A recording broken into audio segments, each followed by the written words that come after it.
Association representing marine terminal operators and commercial shippers in the United States. Thank you for having us. I'm Peter Katz, and I'm the CEO of the Mountain View Chamber of Commerce, but also the co-chair of the Silicon Valley Coalition of Chambers, which is 19 chambers of commerce in the South Bay. And we represent some little companies like Google and Apple and so on, but also hundreds of thousands of small businesses as well. Thank you. Good morning, Attorney General. I'm Stephen Bader. I'm the Executive Director of the East Bay Economic Development Alliance, or we call ourselves East Bay EDA.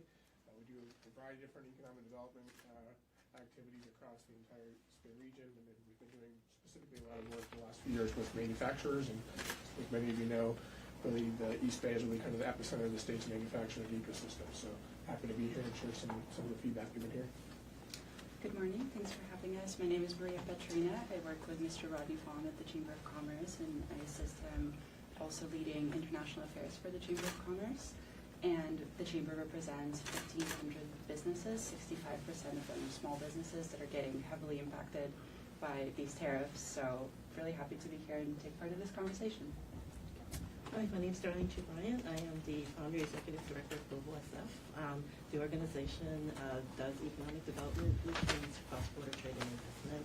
Over the years, we've been credited for bringing over $5 billion for direct investment into the Bay Area.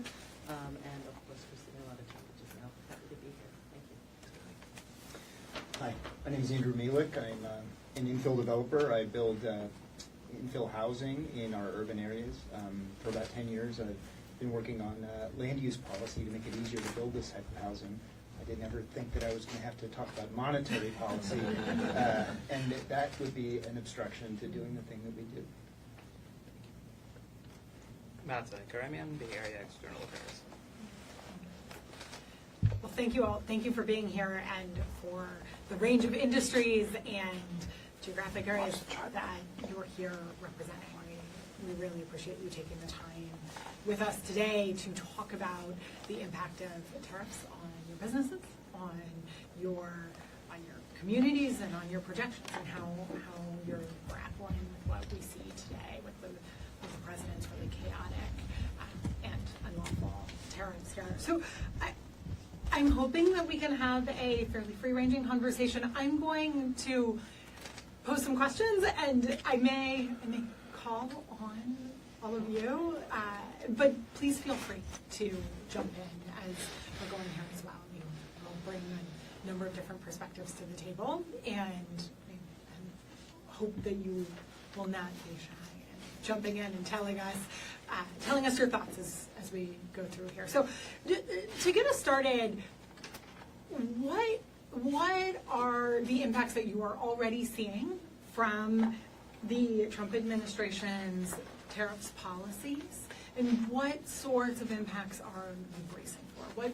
What do these tariffs mean for your businesses, for your organizations, and for your operations today, and what you anticipate needing to grapple with as we go? Throw it to Martha first. Here with our part. So, I think it's challenging to have a collective number. There's lots of stats that you've heard from the executive directors of Port of LA, Port of Long Beach, so it's hard to do a collective kind of stat, but I think the unpredictability is really challenging for the courts, right? Because it is not like COVID, it's not going to be kind of that surge that we saw in COVID. Likely right now it's fewer vessels in April. We're predicting fewer vessels in May for sure. Fewer vessels means fewer jobs, right? It means higher cost of carrying inventory. So it's really challenging to be able to predict. And right now we are going into ordering for holiday, right? So it's going to be, everyone's trying to predict what they're going to need, what they should be putting in the queue for holiday. So it is really a critical time. And these kind of pauses and these changes that are constantly happening makes it really difficult for people to plan for their business. And for Port of LA, for example, about 125 companies use that port, and many of those are small and mid-sized, and they just cannot try to predict, and they cannot absorb, right, these higher costs. So, there's the larger BCOs, that, can plan a little bit better. I mean, it's still chaotic for them. We know that Walmart has made some announcements about prices and what that's going to look like. But I think what we should really be concerned with is the small and mid-sized businesses where this is a real big break for them getting through the holidays. On the export side and with the agricultural industry, that's really challenging as well. A port like Oakland is about a 50-50 port, so that's 50% export, 50% import. In addition to the tariffs, which I really appreciate that we're holding this discussion, and I appreciate the state's attention to the tariffs, but I would be remiss if I didn't point out all of the other things that the supply chain industry is facing right now as it relates to the federal government.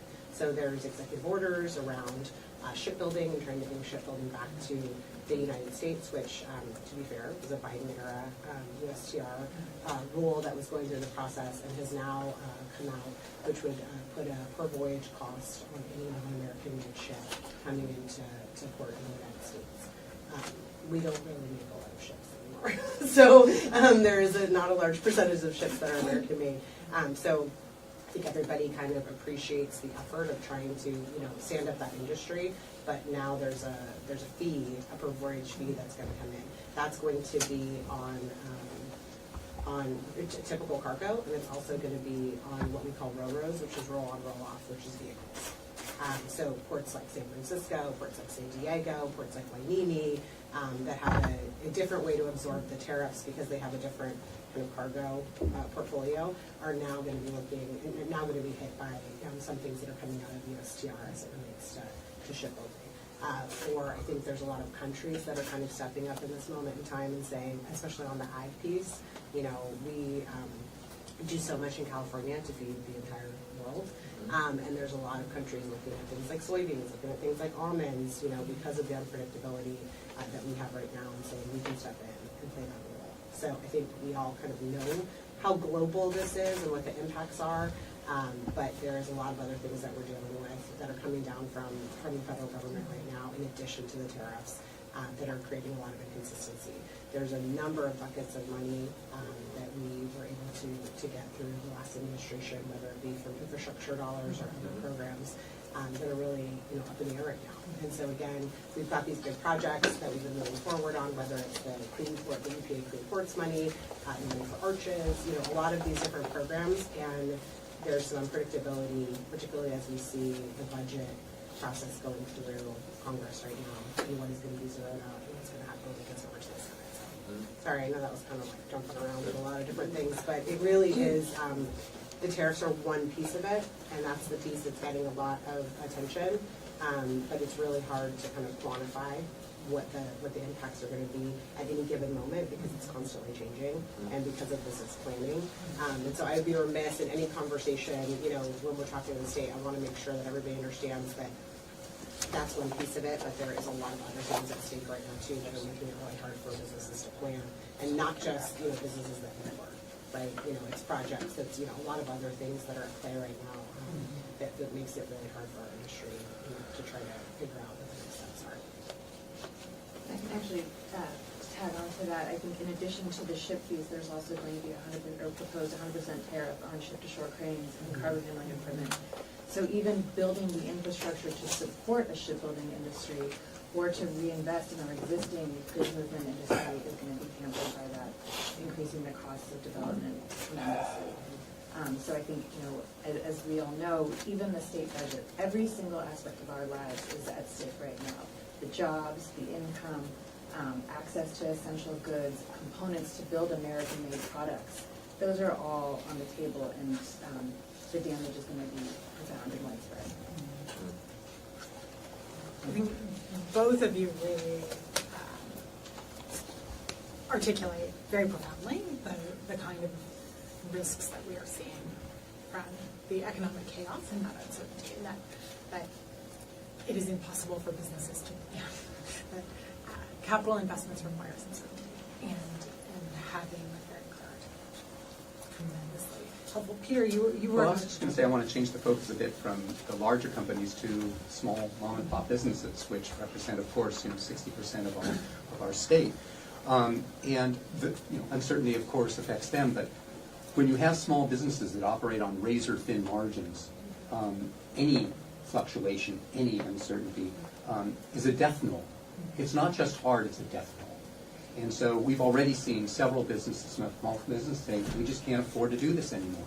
The prices are driving us up. And when you combine that also with the fact that consumers are holding back a bit because of prices and all of that, it's both factors coming into play. And one of the things that was said a few minutes ago, which I totally agree, is that we can't just look at the tariffs either. Everything is interrelated, especially on some of these policies. You have to understand that it isn't a light switch. You can't just say, oh, we're going to move manufacturing to America. You know, it took decades to get to where we are to this kind of infrastructure. So to think that we're going to change overnight is impossible. And these are businesses that can't wait a month, let alone years, for things to settle out. And then when you throw into it the fact that many of these businesses are run by immigrants, are run by low-income people, and so on, where they use a lot of social services. The fact that all the money is being held up from social endeavors and nonprofits and so on. There's so many nonprofits I know that say we can't give out the dollars because we're not getting the dollars. And therefore, it's all interrelated. You run a business, you need to have child care. You need to have supportive services and so on. And then when those things are cut, again, you've hurt the people who cannot afford it. Very well said. You know, I think I would add, I think the way things have really opened up by both Martha and Jennifer are really on point about the bigger landscape. And to bring it down to sort of the company level, I mean, one of the reasons the state's gotten to be the fourth largest economy is because there's actually been very robust growth in the manufacturing sector over the last 5 to 10 years. It's kind of been almost an undertold story because there's so many other things about our state's economy. But you know, just thinking about even the period leading up and during the pandemic, I know just in the East Bay alone, the manufacturing sector grew in terms of just jobs by about 10%, and it represents in the East Bay region about 30% of the gross regional product. So, you know, even though from an employment standpoint its relative importance is a little bit lower, from an economic output standpoint it's huge. And of course it gets into the goods movement aspect and all the other things that are sort of tied to the fabric of our work. And so right now a lot of companies are struggling to make decisions about can they continue to invest, and they need to, maybe if they're small mom and pops, then maybe it's time to sell or fold. You know, they're definitely not making investments in new sites or new equipment very much because of all the uncertainty. And so the longer that sort of you know, that continues, I think the more we're going to see some other deleterious effects on everything, on jobs, on businesses, and on economic activity overall. And to be fair, many of these companies just got through COVID. They just are coming down That's from the worst, you know, experience, you know, probably in the history of their company, right? They're just kind of back, staying afloat, and then this is happening. Yeah, and kind of to Peter and Stephen's point, part of why we're such a large economy is because of the cultural authenticity of San Francisco and the kind of experience that people can have here by living here and that tourists can have here by visiting here. So these tariffs are impacting our small businesses. Many of them are immigrant-owned. Many of them are unable to source the things that they need to source in order to provide that cultural, authentic experience. And that is all interconnected. It goes back to the quality of life and the kind of uniqueness of San Francisco that's being hindered right now. So firsthand from one company I'd like to mention is they started a company, 3 partners. They had grown this business to do very diverse food supply throughout, you know, the Bay Area and even nationally now. They had actually once wanted to consider diversification. You know, if we're going to do the China +1, what other markets can we import from? Now they can't even consider that. And even if they wanted to, and they have been considering to manufacture some of their products locally, but machines are made overseas. If you import the machines, you have to pay tariffs on that, and is that going to make sense? 1. 2, raw materials that they're going to need to import. Not everything. We still have a lot of products here in California, but you're going to have to import, so the cost is going to increase. And most importantly, at the end of the day, they're going to have to think about, okay, do I have the labor, the trained labor that will help me run this factory? I would say those are some of the things that they're thinking of. But the immediate impact they're seeing already is, hey, I may have to furlough my staff. I don't know if I need to lay them off now, but furlough is definitely something that they have to be considering. And you talked about impact. That is immediate social impact. Well, I'm a housing developer, and housing development, at least infill housing development, is very capital intensive. Investor interest in new projects is completely dried up. And part of that is because we're in a low margin business. It has a very sensitive schedule. That sensitive schedule is defined by our capital partners, both the equity and the debt. If we run into supply chain issues like we had during COVID, our loans lapse. Some developers ended up, during COVID, giving their projects back to the banks. No bank wants that responsibility, so banks are tighter now with their lending requirements. At every turn that I look at when I'm trying to finance new development, I just see more hurdles than I see opportunities. So my company in particular has pulled back significantly from pursuing new projects. The impacts of this on our state and our country are profound in the sense that we already had a major housing supply problem. We're looking at turning the spigot off completely with these tariffs. And that's a very scary thing for a lot of younger generations. So I'm hoping we can come to some resolution quickly. To follow on that, is the lack of investor interest, is that because of the larger uncertainty across the market, or is it because your own costs have gone up, or because there's unpredictability about what investment is going to look like? Do you have a sense? Well, thousands of products go into an apartment building or a home. These products are sourced from all over the world. A lot of the raw materials do come from our country, but an equal amount of those products are foreign sourced or assembled in other countries. Our HVAC equipment, faucets, for example. We just don't have domestic sources to buy those parts. And the idea of ramping up a factory to build any one of those parts, who knows how long that will take. And in a building, it's not like I can build a house but not give somebody faucets, right? So I'm not going to start a project if I don't think I can get all the parts and pieces that go into a home. And right now, it's just really, really hard for me to imagine a circumstance where our country all of a sudden starts developing all of these things that we've been sourcing from the world for the last, decades. Case in point, Tesla, 46% of the Tesla car, the parts are made overseas. I mean, think about the cost. I mean, I know we want to make more cars in America, but the fact of the matter is parts are made overseas. They come from Asian countries, and those countries, their products are getting taxed the most, right? Over ridiculously high rates versus Mexico at 10%.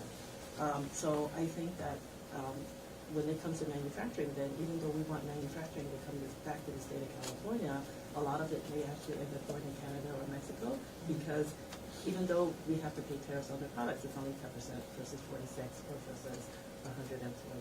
So those are the things that may not really happen. The risks to our exporters are also really high, that these relationships and sourcing take a long time, and they're very good relationships. And then when you have this type of volatility, people will source elsewhere. So for example, soybeans were sourced in Brazil, and shelled nuts were sourced from Australia. We don't know if that business will come back. And what type of incentive do our foreign partners have to engage in such volatility? Yeah, I think those are both great points. And back to what Darlene was saying just a minute ago, I think that one of the reasons that the manufacturing success story in California is that it's been very high value. And it's been high value because of the way supply chains are wired and set up so that the real high value activity and product can be made here. And so, the cascading effects run all the way through the value chain, and that's where, why we're here is because, the way that the ripple effects of all this are going to permeate in ways that I think we can try to anticipate, but still not fully understand until we're almost there. I want to stress that, California, one of the reasons why we've been able to grow is because we're such a diverse state, and we're very welcoming of anyone from anywhere in the world. And as a result, I like to say that a lot of immigrants, especially immigrants, are very scrappy, and they're very entrepreneurial, and they'll start a business and they'll go away. What I've seen also is, already, is that there's a decline in foreign students coming to California. I want to point out, and a lot of people don't understand that, one, foreign students pay their full ride. Tuition, they pay 100% of tuition. There's no government subsidies, which are great for the government, right? And also great for the school. One. Two, with foreign students, if the students are happy, the parents follow and they make investments. They start by buying a house, then they start looking at business opportunities, and then from there businesses grow. I think that because of the instability and also the selective immigration policies that are coming from DC now, that students, the parents are afraid to send their children here to study, and then as a result, the investments will not happen. And I think that really hurts us. We don't see it, but there really is a huge impact there. And investment in housing, right, in the projects, because I have seen a lot of ground-up developments. They are being funded by money from overseas, because hey, my child, I'm going to give her or him, $2.5 million. But I like using that in the fund, but $2.5 million, and put it in a fund, and they can invest it wherever they want, and then look at opportunities like this. It's like 18 months. I get my investment back with a good return. Why not? And that is how a lot of small to medium-sized projects are being funded and financed, or in the past, right? Andrew, can you talk a little bit more about that sort of housing? I completely agree with your observation about the massive supply challenge that California has had, and policymakers have been hard at work trying to identify pathways for more expedited housing, more streamlined housing, buy right housing to build faster. Maybe some of those policies are things that you worked on that have helped some of your projects, and then the tariffs. What does it mean right now to housing projects that are new ones seeking to be greenlit, or maybe ones that are midstream? Is there a pause on all projects, or are people treading carefully? What's the real concrete impact? Different investors have different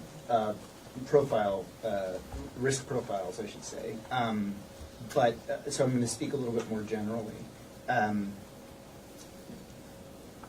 These tariffs are, well, the numbers that I look at are the Fed's numbers. To build expensive projects, you need to borrow money, and that's controlled by the Federal Reserve's monetary policy. These tariffs have now basically surpassed the Federal Reserve's sort of responsibility of controlling lending rates. And if you look at the bond markets now, the bond markets are reacting to these tariffs, and that is a scary thing. Our credit rating, our federal credit rating, seems to have gone down. Much like our foreign products come from overseas, so too does investment. And if people are less likely to invest in the United States, that just affects everyone. It's harder for me. That trickles down to the project scale. It's hard to be specific here because these are big, abstract issues that we're still trying to grapple with. But it's problematic. What are you doing on your projects? Are you holding for now? I canceled the project because my money is at risk first, and if I don't think investors will follow me, I'm throwing my money away. And I'm a smaller developer. I don't have the ability to carry the hope of a project for a long time. And so it's better for me to sit on the sidelines and wait for a better environment to invest. Was that a housing project in San Francisco? It was, sorry, I'm from San Diego. And so, no, it wasn't. But it was a housing project in San Diego.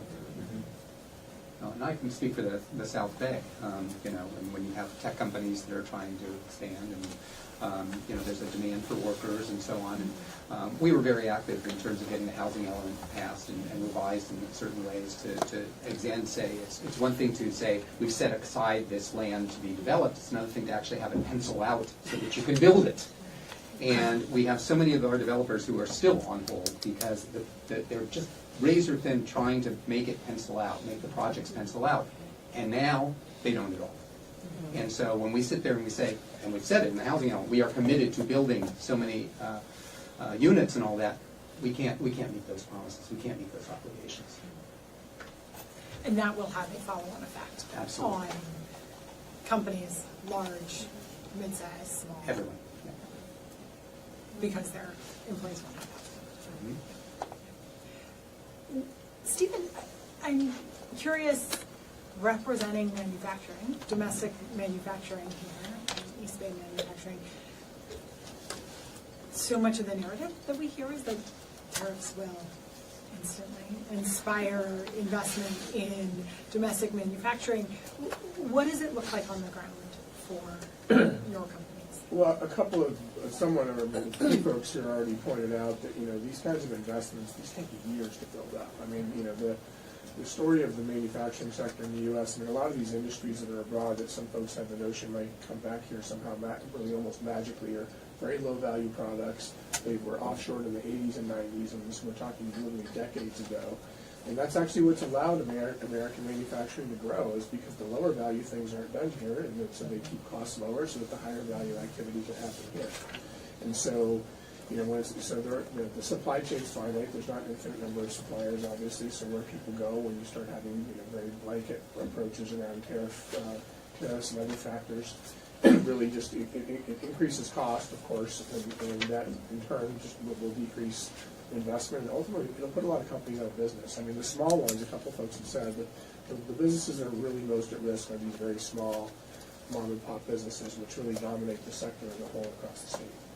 And you know, the bigger ones will find their way through for sure. They'll navigate it, but it won't also be without pain passed on to the consumer. So I mean, you know, and then of course, what's happening in the financial markets then just adds on another layer to all of that.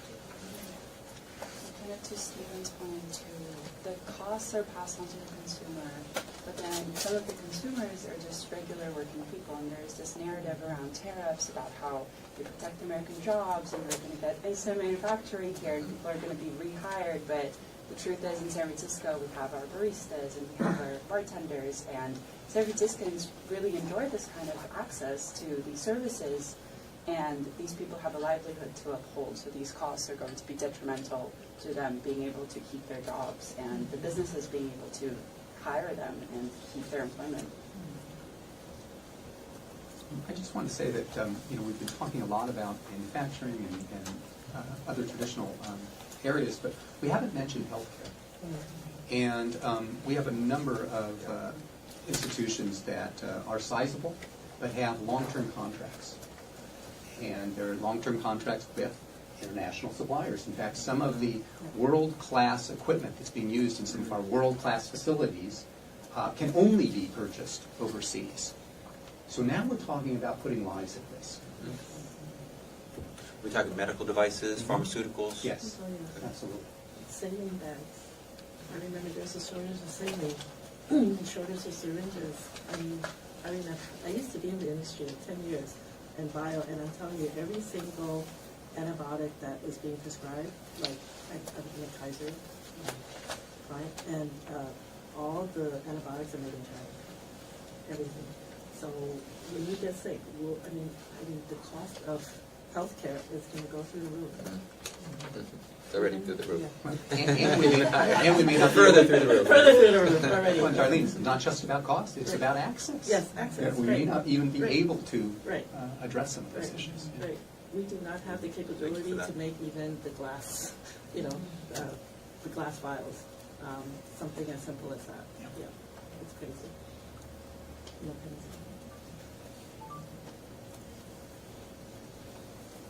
So I know in the conversation already, we have heard a lot about not only the tariffs, but also some of the other impacts of what we are seeing come out of the federal administration. Right now, the impact on international students and on immigrant communities, which is particularly important and vital to the California economy, Bay Area economy, Southern California economy, the economic impacts, the per wage costs, and other impacts of a variety of economic policies that we are seeing come out of the federal administration, even aside from the bear of the chaotic tariffs, and the impact of gutting social services, and some of what we are seeing as follow-on impacts there. I'm curious to hear from all of you, what are some of the other impacts of other federal administration policies beyond tariffs on the way of life for businesses that are trying to invest, employ, and serve here in California?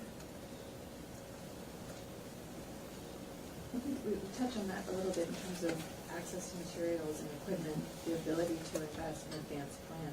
If you want to open a business and it requires equipment, you're having second thoughts right now. Or you're trying to figure out when is the best time to purchase this before a tariff goes into place. Will that tariff actually go into place? When will it go? You know, there's a lot of considerations. So I think that all Californians are going to be affected by development or lack thereof. I think we'd be remiss in not, acknowledging the housing construction needs in Southern California right now as they rebuild from the fires. And they need everything from new stoves to shingles on their homes. So many of which, as we heard from Andrew, are made overseas. And we don't have the magic domestic capacity to be providing those. Even if we want to, bolster home employed, if you will, homegrown talent and all of that, we're cutting into that as well. We have so many of our population who don't want to show up publicly because they're worried they're going to be deported. We have so many schools that are cutting back on their funding or not receiving funding. And so we're not educating who we have right here locally. There's so many companies that sit there and say, I can't hire fast enough, I can't hire locally enough, and this is at all levels. And so when you cut off development of that base, where are they going to come from? When you talk about manufacturing and about actually getting it set up, it's not that nobody wants to manufacture back on U.S. soil, but the thing is the fact that it takes, one example, I had a company, it was a company in San Francisco, they co-work space, right, for food tech actually, and innovation. They had imported an extruder into the United States and in San Francisco. It took them 6 months to get a permit to start operating. Okay. And if that's only to bring a machine in, what about getting a building permitted? What about getting plans permitted? That's going to take, 18 months, 24 months at least before it can even break down. So what happens in here? Also in that vein of advanced planning, if the billions of dollars in taxes that our industries generate, that has direct effect on the state budget, which then you're seeing cuts to the state's ability to invest and to attract. Well, any loss, I work in an industry that needs a lot of permits. And any time you lose government workers that are part of that flow, and it adds delay to the process of getting an approval, it adds one extra layer of unpredictability and yet one more reason not to invest in a housing project. So when we lose these public service workers that are helping getting approvals, it's one more way that I can't move a project forward. When we talk about economic vitality, we often talk about California being a place where ideas come to grow. And we talk about, we are creative in our solutions and all of this sort of thing. With the tariffs, we're becoming a country of no. We can't do this. No, we don't have the resources. No, we can't invest. Right. We have to cancel projects and so on. And in a perfect world, you know, in a different economic time and a different budget year for California, it would be wonderful to see California, given, you know, the gravitas that it has as the fourth largest economy, to be able to come in and supplement. So for all of this, you know, we want to set up more manufacturing. Well, the administration is doing isn't providing any carrots and sticks, or that's typically how you do it, right? You know, that's what you do. So especially on a lot of these clean energy projects that came out of the Biden administration, some of the investments that they made, many of those, because that process took so long, you know, now, right when they're looking at ramping up, it's not a time to do that, right? And so, in a perfect world, it'd be wonderful if the state could come in and try to help fill the gap, but we're not in a position to do that right now. And based on, you know, what we rely on as a state of California, IPOs, capital gains, all of those things, you know, it doesn't look like it's going to get better, but it gets worse, so that is making everyone pause. Like I said at the beginning, you know, people aren't rushing out to buy, you know, to buy a bunch of goods, you know, that they're importing to get in front of the tariffs, because the tariffs are like this, you know, it's a 90-day pause, it's a negotiation with a certain country, it's, you know, so there's so much movement now internationally between other countries, to Jen's point, filling in the gaps, and these things take a long time. People are making very hasty, quick decisions in the meantime to invest with other partners. It is going to take a long time for that to come back, because those decisions, you know, typically you don't have to make those decisions in such a quick manner, and that is happening right now. But these are relationships that we've been investing in for decades. So one thing that, you know, I think I do appreciate that the state has done, and I think this administration has done, is trying to say California is open for business, and we do want to have international, you know, relationships. We are the fourth largest economy, so we can say that, and it's actually really meaningful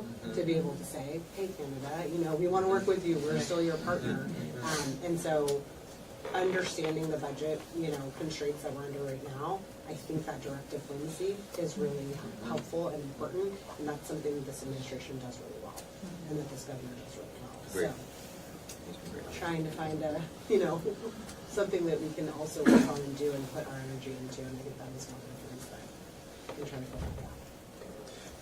figure out. Can I make sure I understand something that I think I heard, that some of these export-import relationships take lots of time to build, but can be destroyed overnight? There's almost like a disproportionate, like, time relationship to the building of it and the cultivating of it, and then the destruction of it. Is it so some of these, like, years long, I don't know, maybe decades long relationships, you think they could end and then never come back?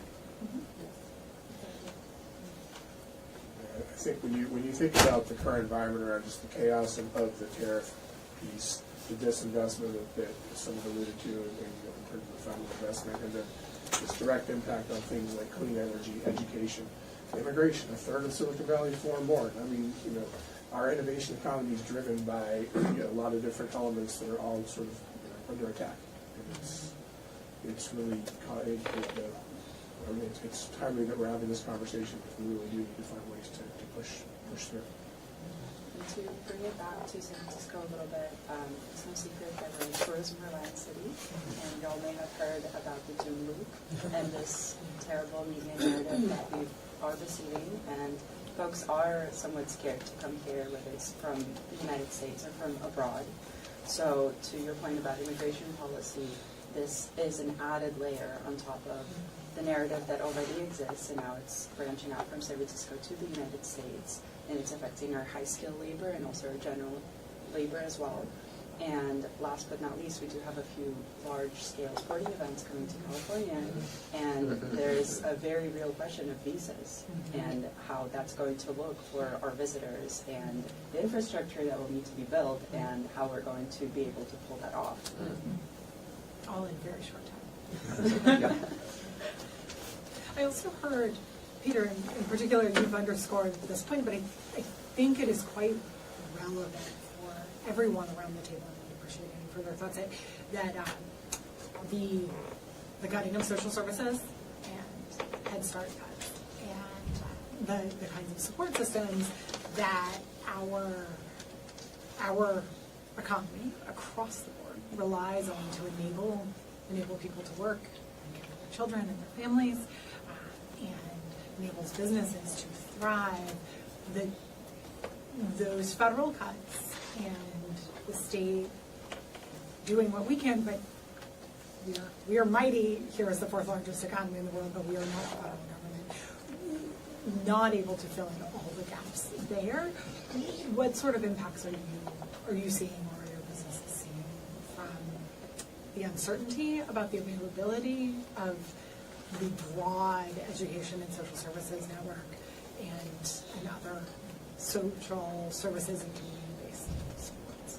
Well, I think you've said it well, Eleanor, that it really is, it affects every aspect. It affects workforce development, it affects the ability of people to even come to work, it affects, the engine that keeps all of our businesses going. And again, they are so interrelated. It's the age-old adage of, if I have a flat tire going to work, I'm doomed, because I'll now be late for work, I may be laid off, and if I'm laid off, I can't afford my house, and if I can't afford my house, where do my kids go, and so on and so forth, and then throw in food insecurity and so on. And one of the things about the Bay Area specifically is that we've been very, very good and very, very sensitive to our most vulnerable, and our social services, are everywhere. And not only are they everywhere, but different industries as well as different institutions depend on them being there and being functional. And so if you take away major sources of funding, you're killing them.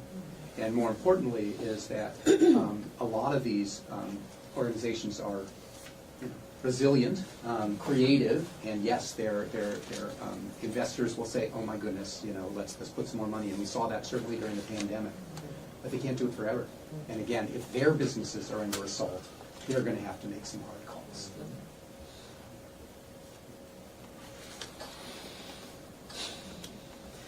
Well, thank you all. The collective insights from around this table, I think, are tremendously powerful, from housing to the tech industry to our ports and shipping, manufacturing, and our large, small, and medium businesses across San Francisco and around the state. I think really powerful insights into what's happening here in the Bay Area and across California as we are all grappling with this chaotic and rapidly changing economic environment that we are working in here. As we close, I want to hand it back to Attorney General Bonta to share a few thoughts here with you all, and just say myself, I so appreciate you all taking the time to share your experience and your business's experience and your partner's experiences with us. Yeah, I want to express my appreciation as well. Thank you for the candor, the directness. It's needed, necessary, it's helpful for us as we continue our work. We need to know what's happening in your worlds, with your businesses, with the workers, with the mom and pops, with your industries, and so this has been very helpful. One thing that really stood out for me was sort of the interconnectedness of a lot of different sectors, different policies, and not just the tariffs, impacting the costs of to do business, and maybe that being passed on to consumers, but the worsening of our and exacerbating of our housing crisis, and this idea that we need to build 2 to 3 million more units of housing, and we weren't on pace before. We're definitely not now, and or just putting it into stark terms, lives are at stake, health is at stake when it comes to healthcare, and not being able to get the medicines or the devices or the equipment that we need to take care of people at the standard that we hope for. Or government employees that need to do permits in a high permitting industry like yours, Andrew. So, there's all these different components to it. But like some of the words that really stood out to me that are, just really painful to hear, talking about, sell or shut down, furloughing, canceling a project. That's real stuff, and it's happening now. And so, I thank you for sharing it with us, and it makes us even more motivated in a place where we are already highly motivated to tackle these unlawful tariffs and make sure the damage that are delivering on California and our business communities, that we can stop them and block them. I'd be remiss if I didn't share my own observation that this administration was one that talked about lowering costs on day one, talked about being the administration that was going to be great for the economy. And, you know, I think your own lived experiences and those of the people that are your members that rely on you show the opposite, unfortunately. So we want to make California the best place to live and work, start a business, grow a business. You know, right now it seems like folks are in survival mode. There's no, you know, startup plans. There's no growth or expansion plans. It's survive if you can, and some can't. And so that stark fine point on it is really painful, but also meaningful for us as we continue our work. So for me, as someone with the honor and privilege of being in elected office, the most important thing to me to fuel my work and drive me forward has been hearing people's own authentic words, their own personal experiences. And when they share an injustice or a wrong or a problem that I can help fix, it motivates me even more. So consider me highly motivated.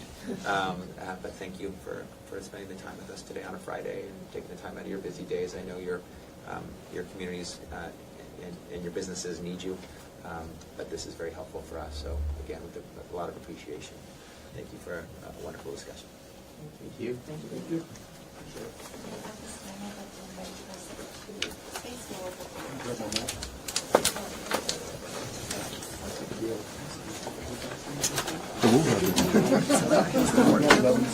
Yeah, I know. Oh, okay. Yeah, okay. I'm sorry.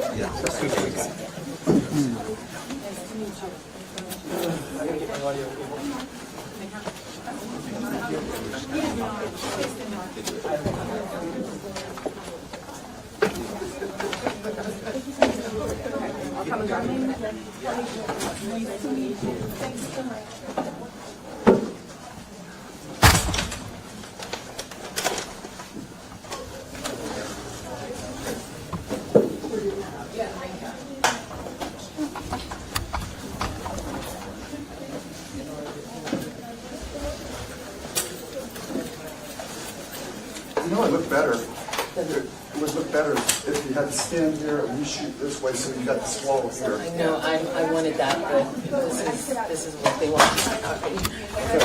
You can't block the other entrance to the other office there, so.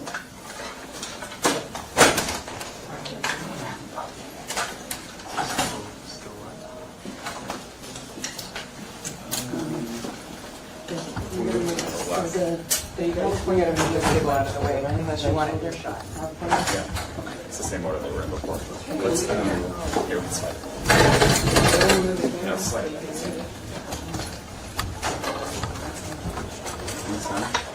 You're right, yeah. Never mind, yeah. All of them.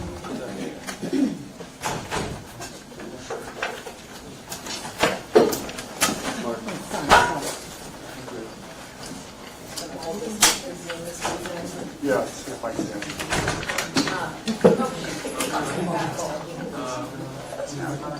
I know. Just you guys have to. Oh, here we go. Sorry, they locked us out. You can move.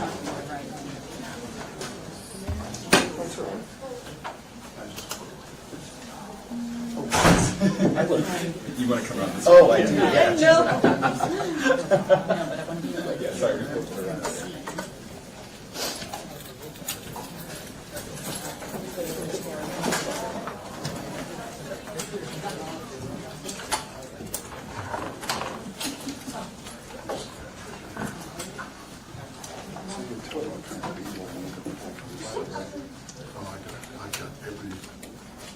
Don't worry. Just trying to get it that way. I'm going to tell you. No. Oh, we're going over here now. Yeah, we had to switch. You like the flag? What's that? You like the flag? No, we just did blocking the government. Yeah, sure. Hold on a second, I'm not even there. We got time. Yeah, that's the problem with live transmission. Are any of those folks willing to chat with us after? Check, 1, 2. I believe so, yes, but I'll check with Deanna to confirm. Would you mind, I'm so sorry, I'm trying to get the focus for him. Can you look, thank you. Keep going with incandescent. Check, check, 1, 2, testing, testing. Thanks everyone for being here. Light's good, it looks like. Yes, Test, thank you. test, Sam, how's your focus? We got Sam? It's sound. good? Yeah, 1 second.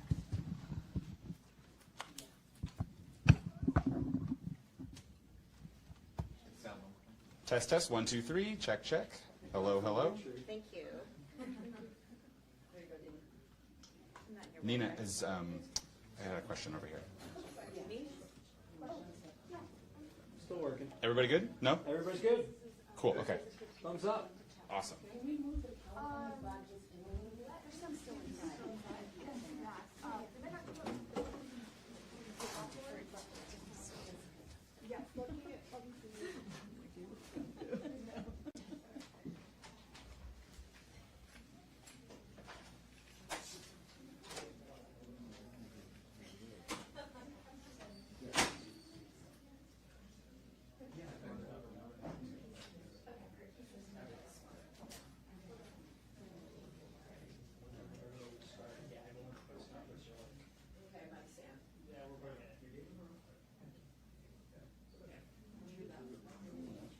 Oh, yeah.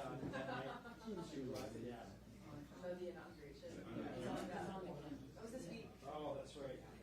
No blurs. No, I know. And that. No blurs. It's all right. All the rest of them dead. That's uplifting.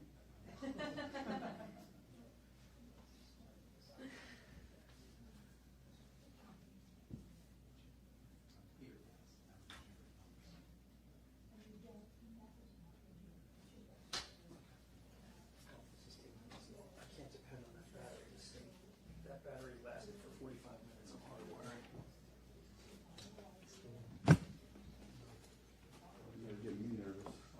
Well, that 9 volt is on its last leg, I think. After you get this out.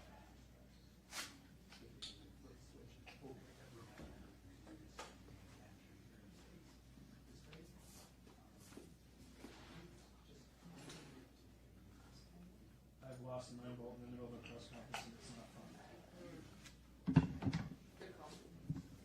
AA rechargeable, so that's the one. Well, they're even worse. Oh, great. No, it's too. I'm just saying 9 volt. Just throw it in. AA, you're struggling with too. Twice as hard. I've been preloaded in a little container, so. Oh, do you really? Slide it in, Oh, yeah. I love it. Oh, so you turned it into a 9 volt.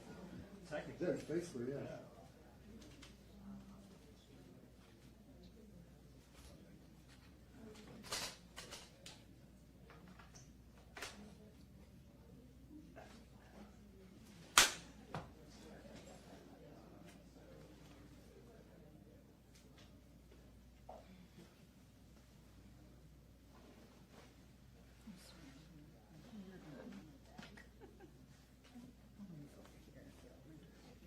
Try not to step on your back.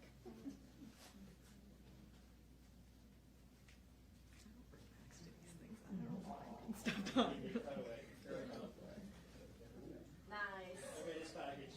Thanks, Steve. I know it's. I know it's. And I think when I went by you, I was like, you better give me that cut. Better put me in your story. That was the Nintendo store. Yeah. It was Last Friday, right? Yeah. It was a mess. So what do you cover? The economy. So broad. And I didn't talk a lot of insurance crisis coverage, like referral Thank you. Thank you. I'm actually writing a tariff story that I was going to turn in today, but after this, I'm going to have to put some stuff. Yeah. It's like all the stuff that. What about you? I never Okay. Okay. Yeah. It's only one side. Oh my gosh. I mean, I feel like I'm always good. I work for the Mercury News Film, so I have a lot of stuff comes out here. Oh, yeah. People can dress up like it's not a. Super, I mean, all of it.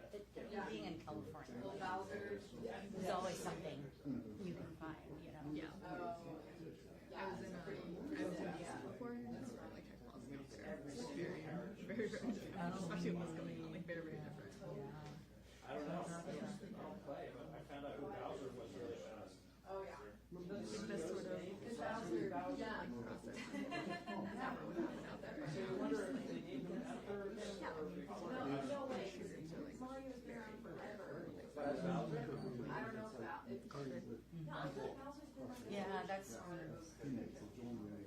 one thing I don't miss about it. Companies will only talk to you when they want you to learn something, or when they want to say something. But usually, like if it's, they won't go below certain. It's very like access driven. So it's politics. It's what do you do?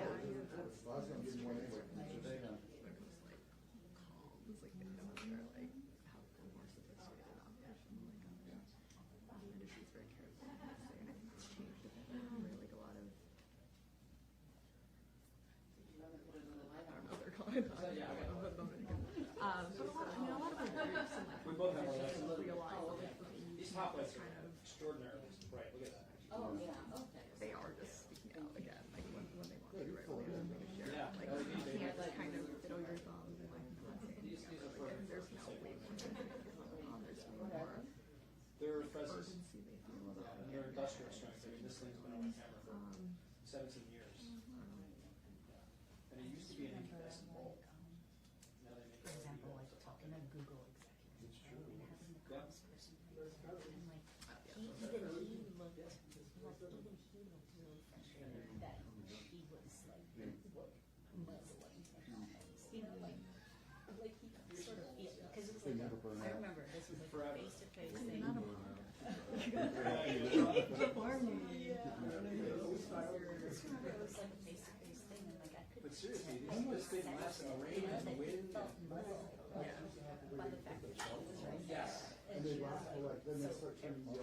Yes. There we go. Yeah, it was just. Hi there.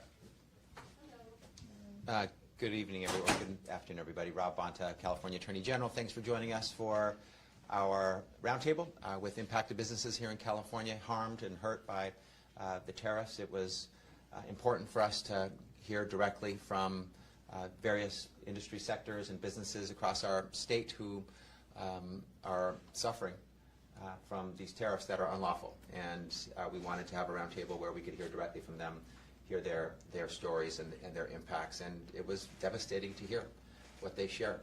The fact that someone who does infill development, that's his job. He builds housing. We need housing. We have a massive housing shortage in California, supply problem. He's trying to address it, and he's had to cancel at least one project and is very uncertain about any future projects because of the tariffs. We heard about mom and pops who are struggling to stay open and are facing the reality of shuttering or selling. We're hearing about companies who need to furlough their workers, who can't get the workers that they need because the high-skilled labor supply chain is impacted by the tariffs. We're hearing about healthcare quality going down because of lack of access to critical medicines, pharmaceuticals, medical supplies, equipment to provide the care that is necessary. We've heard about the cuts to social services impacting the economy, mom and pops who need childcare, and those cuts impacting their ability to have a successful business.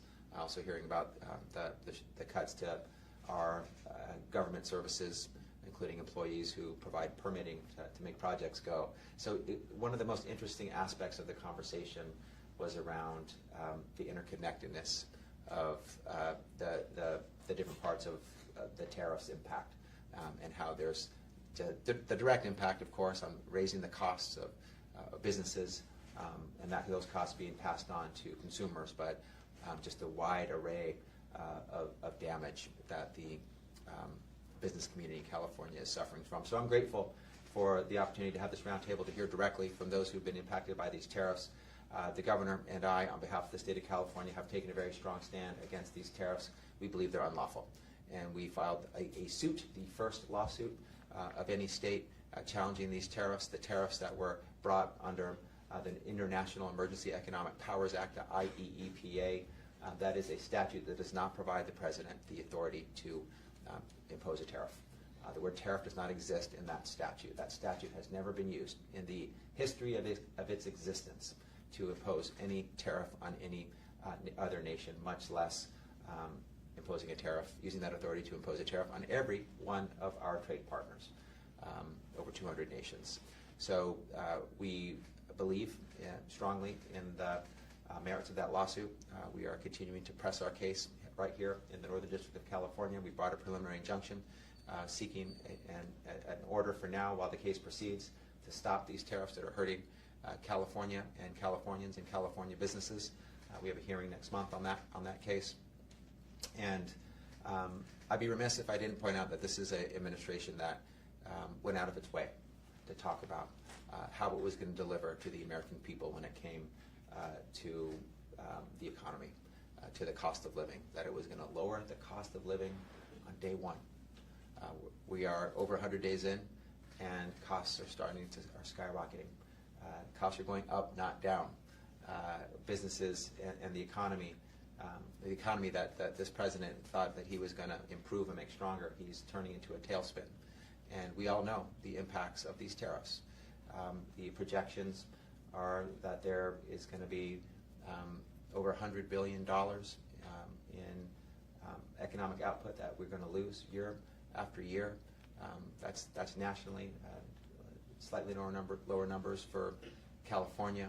We know that inflation is going to be going up because of these tariffs. The costs for everyday American households going up by thousands of dollars a year. We've also seen that the worst two-day period in the history of our stock market. So that's what these tariffs have done. And we're not going to stand by as the fourth largest economy in the world. Nearly 40 million people in this great state of California, a place where we are proud that we are the biggest importer of any state, the second largest exporter of any state, the largest exporter when it comes to ag, the largest manufacturer. Our economy is a tentpole in the American economy. And we're not going to stand by while the president unlawfully seeks to impose tariffs that hurt our economy. And because of our outsized economy, we've suffered an outsized economic impact. And grateful to be able to, again, hear more from those impacted by the tariffs, which only motivates us more and makes us more resolute in our commitment to advancing this lawsuit and getting a court order blocking these tariffs. So with that, I can open it up to any questions that you might have. And Mr. Attorney General. Thank you. Yes, sir. It's interesting to note that tariffs are on products and goods. They're not on services. Is there a legal theory that you can advance that basically says that the federal government is attacking the service business through the tariffs, which you say are illegal to begin with, but another cause of action is that the service industries, whether it's a Port of Oakland that supports 98,000 jobs or it's a hospital, whatever service you want to talk about, this is an illegal act that has far greater impact because it affects many more people, much more of the economy, since we are basically a service economy. I mean, that's perhaps the biggest takeaway from the conversation that we just had today is the widespread nature of the impacts from these tariffs.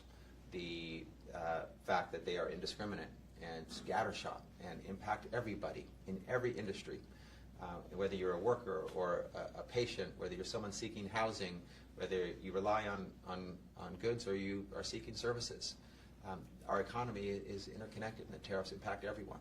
So absolutely, people who provide services rely on goods, on products to deliver their services, and those are impacted by the tariffs. So it is a fallacy to think, and I know you're not suggesting this, that the service industry is somehow immune from the tariffs. They are directly impacted. Everyone is, which is the point. They are devastating, up and down our economy through every part of our society. And so that point was made very clear today with some really devastating examples. Mr. Attorney General, I'm curious, Supreme Court justices recently seemed apprehensive about a federal judge's ability to issue a nationwide injunction that was separately in the birthright citizenship case.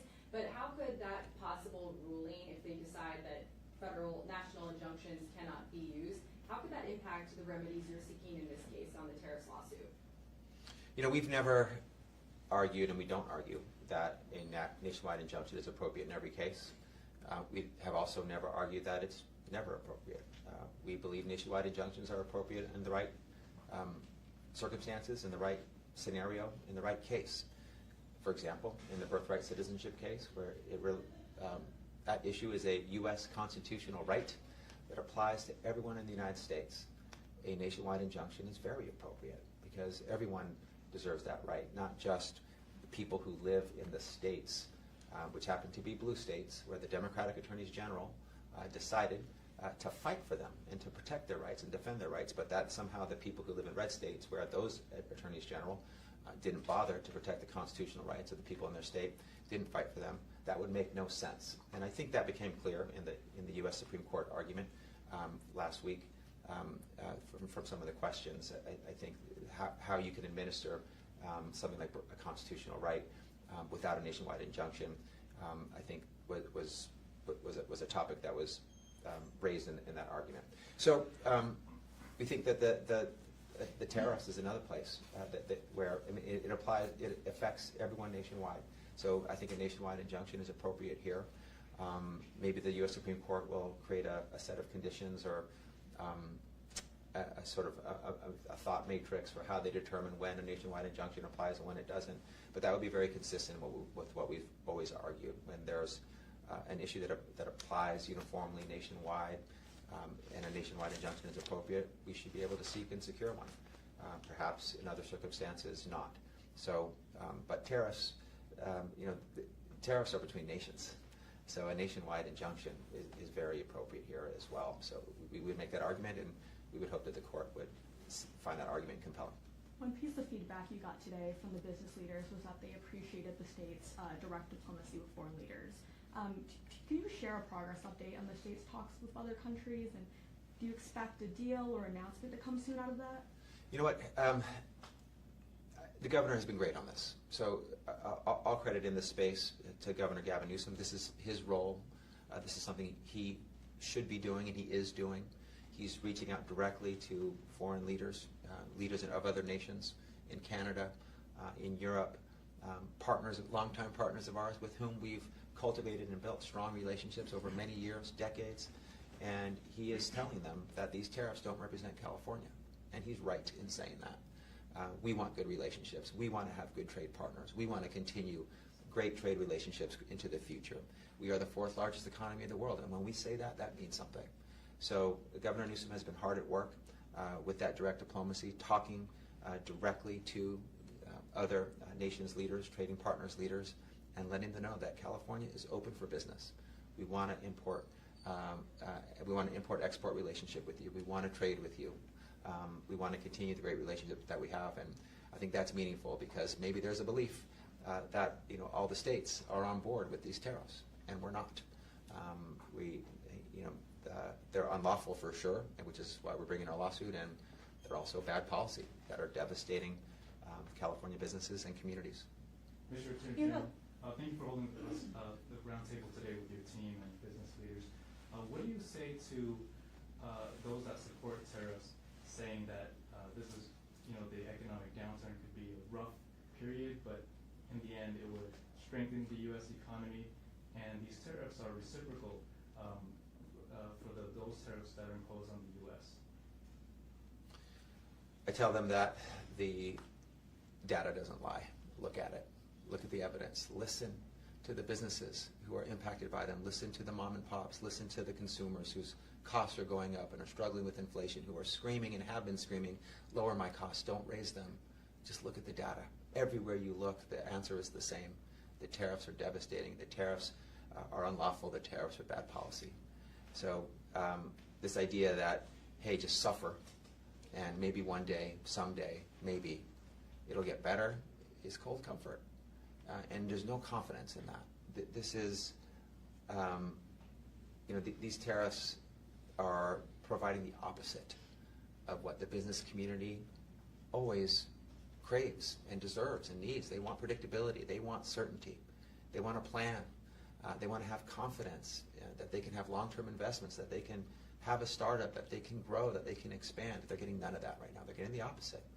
And as was shared very appropriately and pointedly in today's conversation, these are businesses that are emerging from perhaps the worst business experience in their life when it comes to COVID, which, as we improved health and saved lives, many businesses suffered.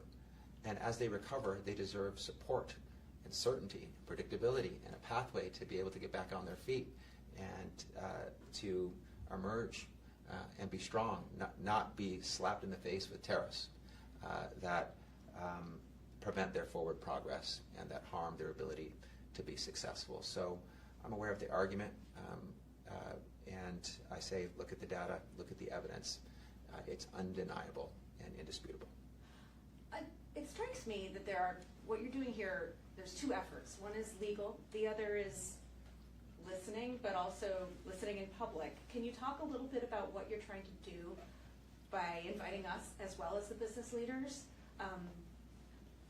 Yeah, I'm an attorney and honored to be one. Also, elected a leader who represents real people, everyday folks, Californians, mom and pops, people who started a business with a dream, who are struggling to run a business, who are trying to pay for college for their kids and eggs and groceries and gas and healthcare and housing. And there's a legal story to everything that we do, and there's a everyday person story to everything that we do. And sometimes those are both presented to courts. That's what amicus briefs are for. They provide perspectives of people who are impacted by the legal issue that the court is looking at. And so today was sort of was an opportunity to look at real everyday impacts. Sometimes we can talk about the International Emergency Economic Powers Act. We can talk about Congress's ability to tax and impose tariffs that don't belong to the executive branch. We can talk about these big numbers, how many billions of dollars the national economy will lose. But to me, it's always most important to hear from everyday folks. Make it real. See what is really happening on the street, on the ground in California. And we heard it today in people's own voices. It wasn't us filtering it and telling, what we thought. You heard directly from them, and we wanted you to have an insight into that. As reporters appropriately cover the tariff story, its impacts, the legal challenges to it. I think it's very important also to have the story of everyday folks and their impacts on them. If I can follow up, like you said, you're an attorney, not an economist or a business owner or business representative. But maybe you could imagine if you were able to get a preliminary injunction at, following the hearing next month, what would that look like? A preliminary injunction? Yeah. What would it provide the stability that these businesses crave? It would end the tariffs. It would end the pain. Obviously, and that's the goal. So the tariffs that we're challenging, the tariffs authorized under the IEEPA over tariffs applied to all of our trading partners, over 200 countries, we are seeking a declaration and that they are unlawful and an order that they cannot be continue to be implemented. And so I think that will be widely applauded by the business community, by the consumers, by California, by all nations. And honestly, I think that the states that don't bother to bring lawsuits, they're cheering for us silently. They know that they were going to ride on our coattails and enjoy the benefits of what we fight for, and that the people, the businesses that are in their red states where they're not bothering to fight for them are going to benefit from the nationwide injunctions that we secure. So this would give immediate relief with an order ending those tariffs. Of course, I'm well aware that there's appeals and multiple steps to the litigation process. And so there could be a reversal, and then there could be an affirmation later down the road. So, but ending the tariffs and having a court order at any point, including when, if we secure our preliminary injunction, which I believe we will, I think will be very helpful to our business community. So if they appeal, there would be, the stock market might bounce more. It could. So, and that's, again, and this is driven by the tariffs. This is driven by Trump. He imposed the tariffs, which leads to the challenges, which leads to the litigation process, which leads to the uncertainty and the unpredictability. Attorney General, this sort of goes back to the first question that you were asked. I wonder if there's anything you heard today that would inform a different lawsuit, because the lawsuit that you filed is based on the lawfulness, or the unlawfulness that you think the tariffs were imposed under. But what about the harms, the economic harms that everyone talked about today? Is there any grounds for a different, separate lawsuit that would be related to the tariffs, but not necessarily to the argument that you've presented so far? We bring cases when an action has been taken that's unlawful and it hurts the state of California. And we looked at all of the tariffs that were imposed by the Trump administration, and we brought the lawsuit that we brought because we believe that the tariffs imposed under the IEEPA are unlawful. We don't bring lawsuits when all we have is political grievance or ideological or policy difference. We won't, and a court will throw us out immediately. We got to bring the goods. We have to bring facts in the law that show that the law has been broken. So that's what we've done here. And what we've heard inside, I think, could be very important to a court in understanding the impacts of these tariffs as they decide the legality. I think some of what we heard would be very appropriate for an amicus brief, a friend of the court brief, for businesses to say, here are the impacts on us. We just want you to know. As businesses impacted by these tariffs, here's what the impacts are. And so I think that's how the stories that you heard inside that room might emerge and be part of a court case, not necessarily a different case, but as part of the, understanding the impacts of these tariffs as the legality of them is considered by a court. And we want to get your time for one or two more questions. Quickly wanted to get your reaction from two headlines from the Trump administration today. The president is ordering Apple to move manufacturing to the U.S., which is related to this. And then secondly, it appears the Trump administration is also moving forward with its plans for Alcatraz. Some officials from the Federal Bureau of Prisons were visiting it, plan to return. Is that something that California would fight back against or can? So the statement about Apple is something that is obviously disappointing from my perspective, but very unsurprising, very predictable. It is exactly what he does. It's almost like he wakes up in the morning and says, hey, I think Apple should build more Apple phones. And so maybe I'll tell their CEO that he should do that. And then maybe tomorrow he wakes up and he says, hey, I was just kidding. I have a different view. Or maybe I'm going to turn my attention to someone else who I want to impose tariffs on. Maybe Hollywood's not making me happy today, and they need to have a tariff on Hollywood, which is a true thing that he said. So it's how he operates. It's how his brain works, unfortunately. And it's exactly what the American people and the American business community do not need. They don't need the chaos. They don't need the confusion. They don't need the uncertainty. They don't need the unpredictability. They don't need the blatant and transparent political aspects of it. Why does he impose a tariff against Hollywood? Because he doesn't think Hollywood supports him, because it has a lot of Democrats that support other candidates. That's not how you make good policy. That's not a thoughtful way to lead the greatest nation on the history of the earth and to be a leader for all Americans. He's targeting some and weaponizing his authority to harm certain groups and certain people in certain industries. So this is yet another example of that, unfortunately. On Alcatraz, I thought it was a joke when I saw it the first time. And who knows? It doesn't seem like serious policy. I honestly thought he saw The Rock, that movie with Sean Connery and Nick Cage, and then said, hey, why don't we open up that prison again, because that's how he thinks. Maybe he's real, maybe it's real, who knows? I think they have, as a lot of the stories that you've shared and people have uncovered, there's massive infrastructure problems for how to have an operational facility there for what he wants to do with it. Again, that's classic Trump, not thought through, half-baked, off-the-cuff statement that just seems to be an unfiltered way his brain works. But okay, he has people coming to look at it, see what they say.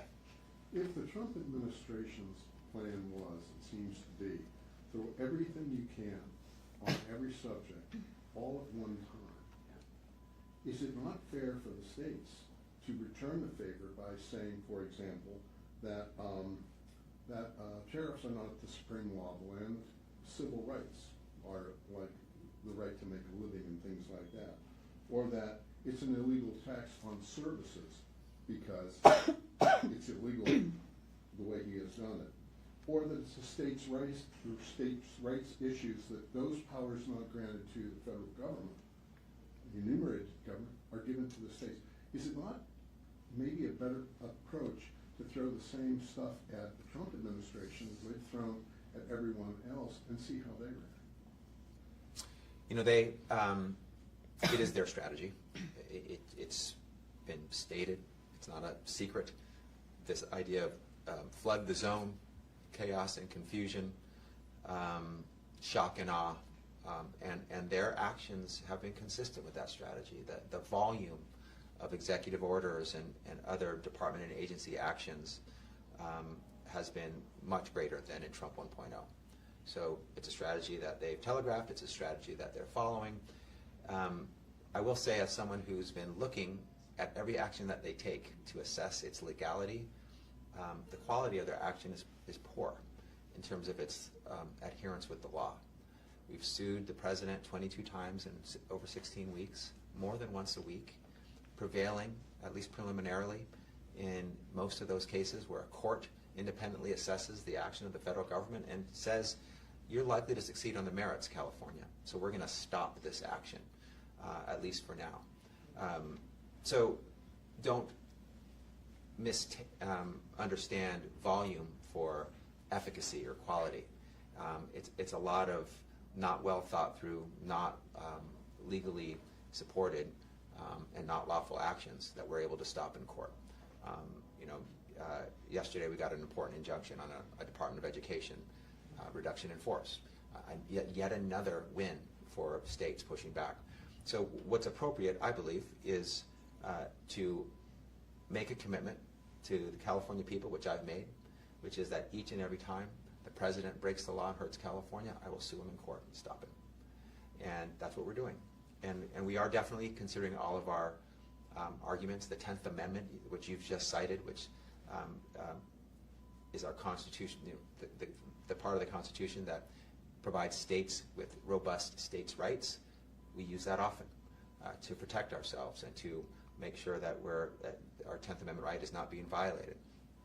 Our approach to our civil rights as well. So we are aggressive in response, but I don't think taking on the approach of the Trump administration is necessarily wise. I think it's reckless, it's not thought through, it's unlawful much of the time. So that's not an approach that I would want to adopt. Ours is fact-based, strategic, thoughtful, based on the law, based on the facts, based on the Constitution, with compassion and love for our people, the American people, the California people, always first and foremost and top of mind. So I don't think we need to adopt his approach. I think our approach is working just fine. Quick follow-up on Apple here. We heard today from a group that represents it. Have you been hearing anything from the company itself or other electronics manufacturers? And also, do you see a role for the state to get involved here? Seeing that this is a California company and that it is being kind of explicitly targeted, seems, by the president in this way? We definitely will assess our potential role. We, of course, are proud of our California-born companies that are some of the greatest in the world. And we want to make sure that they continue to provide great products and great jobs and drive our economy forward. It's companies like Apple that have led us to being the 4th largest economy in the world. We're proud of that. We're proud of California companies, and we want to make sure that their rights are not violated, especially by the President of the United States, which is not something that you would normally have to protect against, you would think, but apparently we may now. So we'll, this is late breaking, as you know. This is today breaking. So we'll assess. These are words coming from Trump. We look at the action. If there is an action, at some point there's going to be an executive order or an actual tariff that is imposed, and we'll assess the authority upon which that tariff purports to rely, the scope of that tariff, how it applies, who it applies to. Is it targeted against one company, or is it more widespread than that? We have to look at the facts and then apply the law to it before we can make a final decision. But we're interested in what he said today, and we will be monitoring what he does, if he does anything, and we'll make sure that if the law is broken and we have standing to sue, we'll take appropriate action. Thank you so much, everybody. That's all the time we have for today. Thank you. Thank you, sir.